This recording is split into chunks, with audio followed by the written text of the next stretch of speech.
Sebuah peristiwa mencekam baru saja mengguncang ketenangan warga kota Samarinda, Kalimantan Timur. Sebuah aksi penganiayaan berat yang teramat nekat menimpa seorang mahasiswi di depan rumahnya sendiri. Korban mendadak ditembak di bagian kepala menggunakan senapan angin oleh seorang pria misterius. Namun, berkat kesigapan luar biasa dari aparat kepolisian, pelarian sang pelaku tidak berlangsung lama.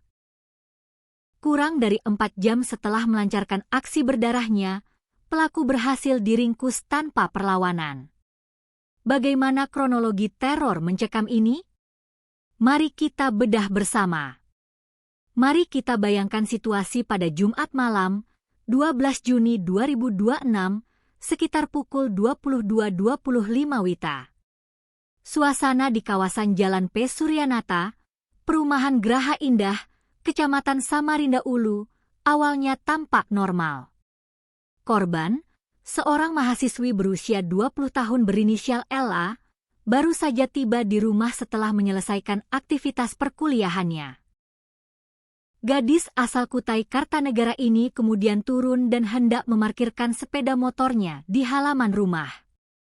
Namun, tepat di momen itulah, sebuah suara letusan keras mendadak memecah keheningan malam. Suara itu berasal dari tembakan senapan angin yang diarahkan langsung ke arah korban. Tanpa sempat menyadari apa yang terjadi, Ella langsung ambruk ke tanah. Ia memegangi bagian belakang kepalanya yang seketika bersimbah darah. Peluru senapan angin tersebut bersarang di kepala bagian belakang sebelah kiri korban. Dalam kondisi kritis, mahasiswi malang ini langsung dilarikan ke salah satu rumah sakit swasta di Samarinda untuk mendapatkan penanganan medis intensif. Malam itu juga, ayah korban yang syok, Suryanto, langsung membuat laporan darurat ke Polsek Samarinda Ulu.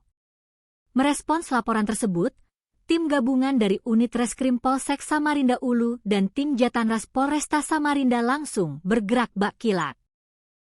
Polisi mengumpulkan keterangan dari para saksi di lokasi kejadian dan melakukan analisis mendalam terhadap rekaman kamera pengawas atau CCTV. Dari petunjuk visual yang didapatkan, pelacak mengarah kuat kepada seorang pemuda berusia 22 tahun berinisial MZF yang diketahui berdomisili di Kecamatan Tenggarong Seberang. Pengejaran lintas wilayah pun dilakukan malam itu juga. Tepat pada Sabtu dini hari, 13 Juni 2026, sekitar pukul 2 WITA. Atau hanya berselang kurang dari 4 jam dari waktu kejadian, polisi berhasil mengepung dan menangkap MZF di kawasan Jalan Ahmad Yani, Tenggarong Seberang. Pelaku diringkus tanpa sempat melakukan perlawanan sedikitpun. Kapolsek Samarinda Ulu, AKP Asriyadi, membenarkan keberhasilan penangkapan cepat ini.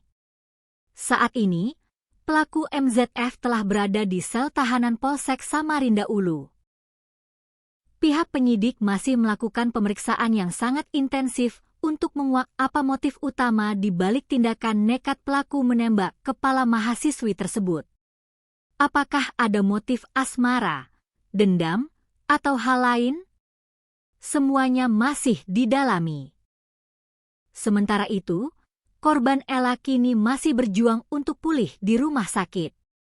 Kita tentu mengapresiasi gerak cepat kepolisian yang berhasil menangkap pelaku dalam waktu singkat, sehingga mencegah pelaku melarikan diri lebih jauh.